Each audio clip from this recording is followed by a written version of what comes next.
jamhuriyar musulunci ta kai wani mummunan hari kan katafariyar matatar man fetur da ke kasar Saudiya. Kamar yadda kuke kallon wannan bidiyon, ga matatar man fetur nan tana babbakewa da wuta. Wasu da yawa na tambaya ta yaya za a yi musulmai su kai wa musulmai hari kuma mu dinga murna?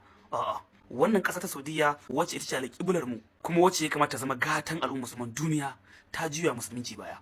Sun haɗa kai da Yahudawan duniya da Amurka domin a kawar da addinin ma baki ɗaya. Tun kafin a fara wannan yaƙi, jamhuriyar musulunci ta yi iya ƙoƙarin ta wurin ta faɗa wa Larabawan nan, musamman na Saudiya, Qatar, Dubai da sauran ƙasashen da kuka ga cewa jamhuriyar musulunci tana ta kai musu har-hari, cewa ita ba su za ta kai hari ba. Mafakar sojin Amurka da ke wannan ƙasashe da manya-manyan makaman da suke da shi za ta farmaka, domin yaƙin ba zai yiwu a ce ga wasu sun zagaye ka suna kai ma duka, kai kuma kana kai wani can na nesa duka ba.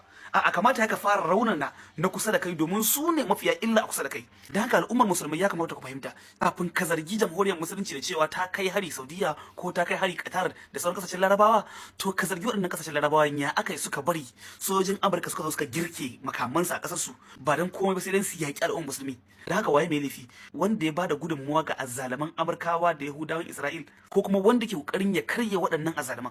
Dan Allah ya mana sharin wannan bidiyo saboda mutane da yawa ana nuna musu cewa kamar jamhuriyar musulunci tana yaki da musulmai ne.